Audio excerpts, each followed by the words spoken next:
Hello, everybody. How's it going? It's now August the 20th. It's a Tuesday. It's about 9 a.m. here in Vancouver, British Columbia. That's where I'm at. I'm here till about for about a week. So I hope to meet a lot of the followers and you guys here.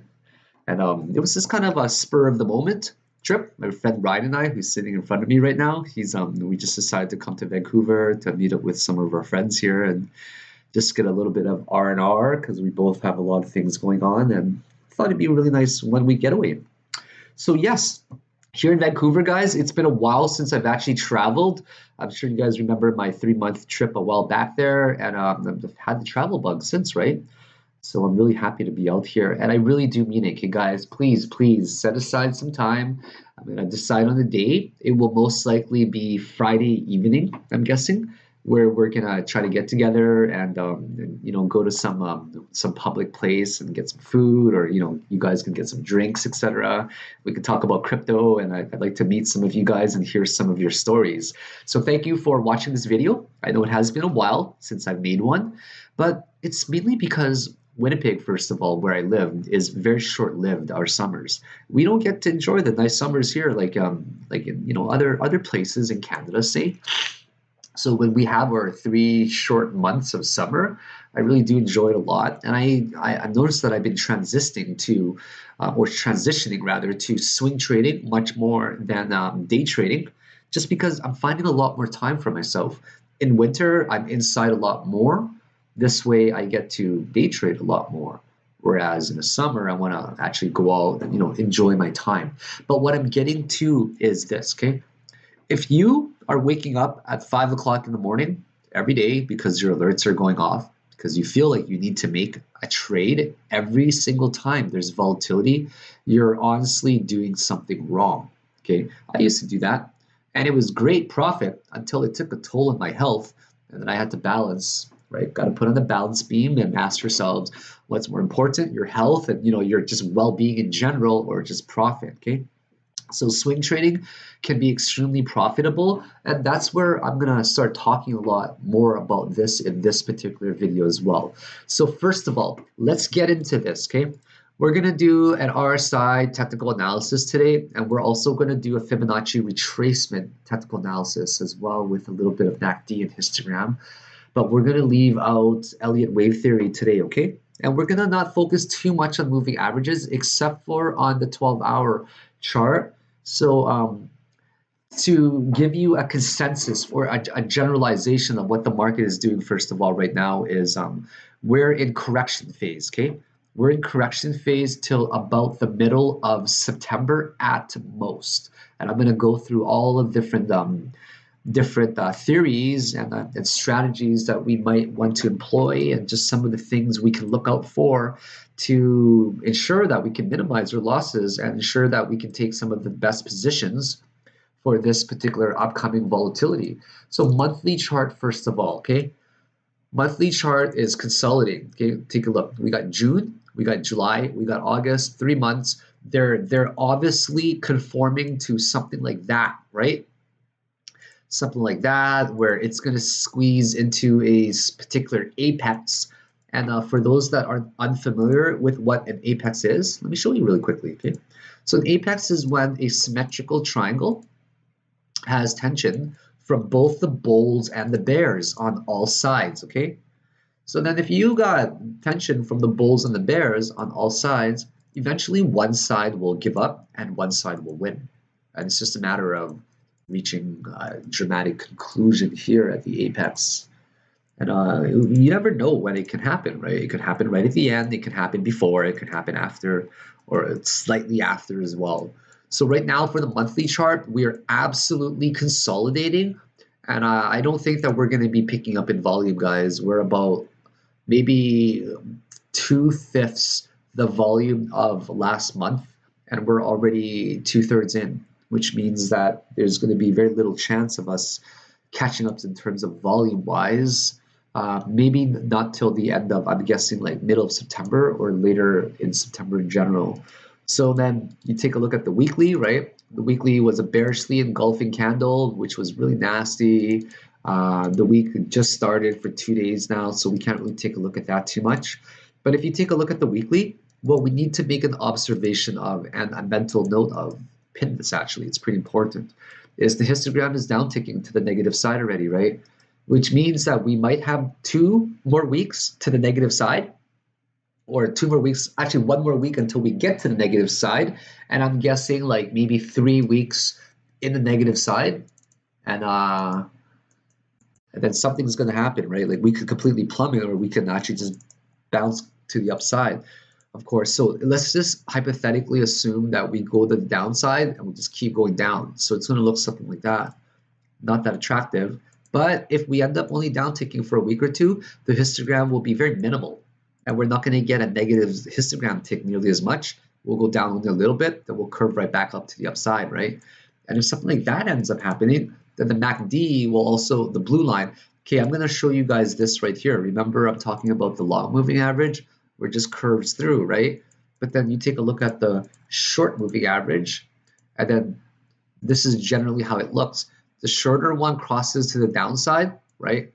And then it crosses back up to the upside, right? And then it'll make eventually one pass later. So we're just trying to anticipate and extrapolate based off of the information that we have to see where it could possibly land. All right, so now we look at the 3-day, and we say to ourselves, every time you are going through these charts, go look at the moving average that is acting as support, okay? You guys all know I use, well, you don't all know, but I use the Fibonacci sequence of numbers, the 8, the 13, the 21, the 55, and the 200. So as you can see right here on the 3-day moving average, just as an example, on the 21, it's bouncing off of it there, right? On the weekly, it's bouncing off of the 13 moving average. But the most important one that I wanted to talk to you about is the 12-hour chart, okay? This is the one to keep an eye on. Every time you see a moving average like this, okay? Let's say you see a yellow one on the top like that. Let me make this yellow, not green. Okay, and then you get a white one on the bottom side like that, okay? This is basically like the area you want to kind of be interested in, okay? So you're in between the 55 EMA and the 200 EMA. That's the area you want to be kind of looking in, and I'll show you why in a moment. Because it falls below the 55 moving average, so you say to yourself, well, if it falls below the 55, then the 200's got a chance to catch it. That means, that means that in that particular area, there must be some sort of reaction, right? And if you've noticed, every time we get into the region below the 55 EMA and on top of the 200 moving average, we end up actually bouncing off of it. This is why it is the most significant moving average to be keeping an eye on. And also, if you look at it over here, this is where the breakout ended up happening, right? Bouncing off of the 200, that's the first big candle that ended up spiking to the upside. And then every time we try to get to the 200 moving average here, bam, we bounce to the upside again. And then I made a note on Twitter for you guys that, hey, this Cameron's candle is going to be really good because, first of all, it's bouncing right off of the 200 moving average, and there's also a large wick there as well, okay? So now let's get to the point. You guys are getting the idea of where I stand with my moving averages, right? You guys are like, we're definitely neutralizing right now, and let me paint a very, very vivid picture for you as if it was, you know, like a Van Gogh picture itself. That's very beautiful and obvious, okay? So take a look right here. This is a triangle that is going to do something, okay? This is a baseline support that has acted as it since May almost. Beautiful. And in fact, I anticipated that bounce. If you guys remember, right? I called the bounce, and I'm going to show you guys how it was called, first of all. It was called because of 12-hour 200 moving average, right? And also because of this right here, this support line, right? That has been established here. Let's go to the 12-hour chart. It makes a little bit more sense here, okay? Let's just go down to the lower side like that, maybe. Okay, just get some of the wick regions. And another reason why I thought it was going to bounce here is just because we're reaching these particular zones, okay? 10K, you got to keep in mind, was a very strong psychological number, right? Or sorry, I'm talking about this particular region right here. We've been at it for a while, and we're not just going to break out of it. 8800 was a pretty strong support, in my opinion, that we didn't even come close to challenging it, right? So I thought there were many reasons for it to bounce.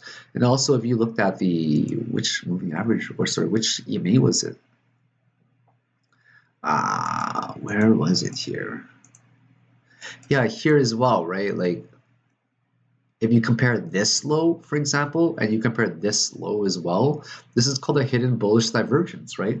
A hidden bullish divergence is where you're comparing the lows, and if this one is a higher low, but this one is a lower low, right, than the previous one, it's contradictory. So we call this a hidden. It's very backwards thinking of when you compare it to normal divergence, right? So when you do normal divergence, you want a higher low and you want a higher high, basically, right, for an uptrend. But here, to see if it's a continuation for the uptrend, you want to get a lower low but a higher low. So it's kind of contradictory to each other, and that's called hidden bullish divergence. So now let's talk about this part right here as well. Okay, if you guys take a look back on my Twitter, called it with flying colors, guys. How did I do that? There, okay, first of all, after this ended up bouncing, I said this right here. Entry, you got, okay, I'm going to give you guys 10 seconds to answer this, okay?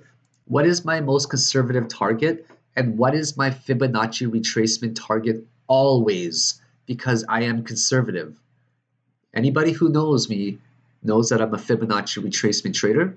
So I'm going to ask you guys again, what Fibonacci retracement number or what ratio do I usually, like 99% of the time, close my position at? Yeah, if you guys said 382 retracement, that's it, right? I'm a very conservative trader, so I always go for the 382 Fibonacci retracement here. But sometimes I'll also go for 0.5, and I did mention this was going to be a zone where people are going to take profit, okay? So now what I think will happen is this. You guys do not want to hear this, but you know what? Tough luck, all right? I'm not here to give you guys what you want to hear. I'm here to paint the picture for you that you may not have seen before. Always see it like this, as I always tell people as a trader. Okay, you got one newspaper that you're reading. Of course, you're going to be very biased because you've only got one source of information. But if you actually follow technical analysis from multiple people, from 10 different sources, well, maybe you're going to be able to formulate your own opinion because you'll be so confused by who's right and who's wrong that you're going to be forced to make up your own mind. So always take my technical analysis with a grain of salt. I'm no better than you. You're no better than me. And I was going to make a funny joke, but it's probably inappropriate. I was going to be like, I'm better than all of you.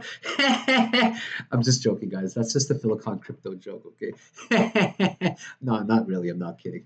My friend Ryan is sitting across from me. He's just grinning right now because he's never seen me make a video live before. But no, really, you know, like no technical analysis is better than anybody. Like I'm not better than Eric Cho. Eric Cho's not better than me. I'm just kidding. Eric's way better than me. I bet you guys thought I was gonna say the other one around, right, and put Eric down. But you guys get what I'm saying. Take it with a grain of salt. If you guys follow me blindly and you take a trade of mine, and then you lose your money, and then you complain to me and say that your child's college tuition was accidentally vaporized because you listened to me. Do you guys know what I'm going to say to you?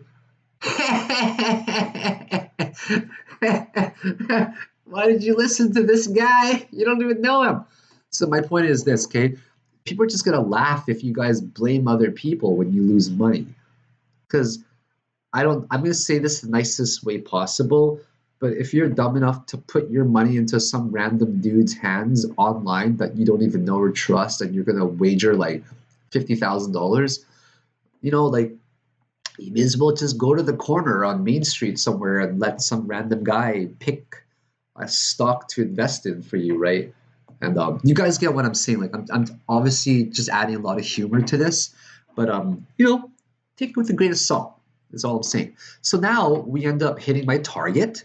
3 to the 0.5. So now you guys don't want to hear this, but now I do expect a correction, okay? I don't know where, but I do expect a correction and also a retest of this trend line right here to where exact same place. the 0.5 to the 382 Fibonacci region above $10,250 to $10,500 range. So once again, that's 10.25K to 10.5K. That's my correction target, where I'm actually long. If you guys don't know already, I'm long on Bitcoin since 1900, right? For my swing trading positions. And I'm probably going to start taking profit soon. It's not a big position. It's only 10 BTC. Not 10, sorry. It's only 2 BTC. It's only 20K. My bad. And yeah, up a little bit on it already. I'm going to take my profit. Am I going to short to here? No, I'm actually not going to. And then after it goes there, these are my plans.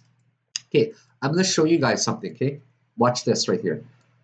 Would it make sense for bears to enter the market somewhere around there? Would it make sense? It's not rhetorical. Answer it out loud. Does it make sense for bears to enter a short position at the 618 level? Okay. I'm going to show you guys this from scratch for the people that don't know. This is how Fibonacci works. Golden ratio is a very, very amazing ratio in the world from a Fibonacci set of numbers. 618 or 61.8. It's found everywhere in the universe, to the way our galaxy is actually spiraled in this ratio. I'm serious, guys, to the way that we spin in our solar system, to the way sand is shaped, to the way architects design buildings, to the way our bodies are proportional to each other, to the way our genes are coiled in our DNA, right? This number is really important. So people sometimes, that's what I used to do, guys. Like 3 years ago, I just sit on my ass and wait for this golden ratio number. I'd buy it there. 80% of the time, I'm right. 20% of the time, I'm wrong, but profitable over time. So if you enter long from there, okay, now this is not rhetorical once again. Would it also make sense to enter a short position from the opposite way, where you're now coming down and you're now going to the upside? That's right. So does it make sense for a bear to enter here as well? Right? All right. Well, let me prove you guys with this, okay? Now you got to consider yourselves like a scientist. You got a theory, prove that. You got a theory, you got to be able to back that up, okay? So let me show you guys proof in the pudding. So you can disprove something just by showing one false statement, right? But you can also prove something with correlation from the past to show you that history does repeat itself. And that's why us technical analysts, we don't fundamentally analyze. We focus on patterns. Now watch this if you guys haven't seen it. I'm taking a look at the 2-day from the whole structure, okay? Check this out. I'm taking this right here. Is it just the most ironic or most, not ironic, bad word, coincidental thing that I did tell people that way back then, and I have been telling for 3 years now, that the golden ratio, 618, is where bears enter the market? Was it coincidence that we end up getting the biggest freaking short that we've seen in a long time, where the market ended up dropping 33%, hit the golden ratio, right? So keep that in mind. The big short happened right there. Now, check this out here as well. Now, this is going to be very easy for you to answer as well. If we happen to get to there, would it also make sense, okay, for people to enter a short position on a smaller scale at the 618 level? What do you guys think, huh? There you go. So I just proved by proof. So what I'm saying now is to show you guys that right here at this golden ratio spot first. Okay, so first of all, I expect a bounce here. This is my theory, right? You guys got to have your own. If this happens, then this happens, then this happens. If A, then B, then C. If A, like if and only if A, then B, right? These are all like contra positive, like or like I forgot what it's even called. I learned all this in like number theory, right? Which is basically proving things and systematically and logically going with the flow path to see which ways this could actually branch out. And we're just trying to cover our butts. I can't see it breaking it below here. Can you guys? Okay, if it breaks below here to 95, bam, I got 9,500 long entry. Okay. But if we don't break below there, if we break below here, that's going to be more than 100% retracement. So that's going to be another X failure for the WXY that we've been playing in already, right? So I expect a bounce here above 10.25K. And if we do bounce there, that's going to be my beautiful long entry, okay? My beautiful long entry to about 11.25 to about 11.4K. And what you guys have been waiting for the whole time is probably the risk to reward. Let's say we entered at 10.4K and then we roll this to a conservative around 11K. That is a pretty big gain. We'll just go for a static 7% gain, go for a 2% loss. You just got yourself a crazy 3.67 RR. Not bad, right? 7% gain, 1.3% loss, 3.67% RR with very high probability. And even the 4-hour chart right now has a chance of fanning out, but we might break to the downside first, of course, okay? So once again, these videos are meant to be educational videos, okay? They're just here to give you guys my thoughts and my opinion based on what I do and what I think in the market. And it's up for you guys to discern the information and take it however you please. So I'm going to be tweeting every day, guys. I give you my word that like before I came to Vancouver, I said to myself, I'm going to give you guys 7 back-to-back days of technical analysis and also 7 days of light trading as well, just to show you guys that I can pay for my vacation in 1 week of trading while on my vacation. It's kind of like in France, right? Take a 3-month vacation, made all back in like a few months of trading again, right? It's just how it is. So I'm just waiting for my entourage. How do I say the word? Entourage to get here. We're just waiting for the other 2 girls. Yeah, it's pretty awesome. One of my friends, best friends actually, she lived in Winnipeg and moved out here to Vancouver last year. So, and I see her quite often. Usually she comes down to see me in Winnipeg, but this time I came out to see her. And my other friend, she's out like 4 or 5 hours away, but she's coming just to hang out with us for 7 days. So it's going to be quite awesome. So thank you very much, guys, for watching my videos. I truly love you from the bottom of my heart. Thank you for all the support that you've given me always. And please, please make sure, guys, hashtag tweet Udemy. I know that I've been away for a while, and I do sincerely apologize for not processing these payments in a timely manner. I've just been kind of staying away from social media. I think you guys know I had a pretty hard year so far, and I kind of just take a step back from life and just kind of recover once in a while as well, just to do me. And make sure you guys are direct messaging me on Twitter. Make sure you are tweeting as well, hashtag Udemy in any of my tweets below, okay? And make sure if you guys are also interested in purchasing the course, all 3 of them, it's still $240, guys. So many people have been expressing interest in this. So it's on, guys, 240 American for, think about that for a moment, okay? Put it into perspective. That's literally equal to 1 hour of getting consultation. You guys are going to get 40 hours of solid videos. The only bad thing about the reviews is I'm not that available to answer questions. And that, hey, as a man, I can gladly admit that. But in terms of content, there's a reason why they're all averaging 4.75 stars out of 5 for all of them. So let me know if you guys are interested in it or I need to process it to give you a coupon. Awesome. Other than that, have yourselves a wonderful morning. I'm going to be I'm waiting for my little crew to get here.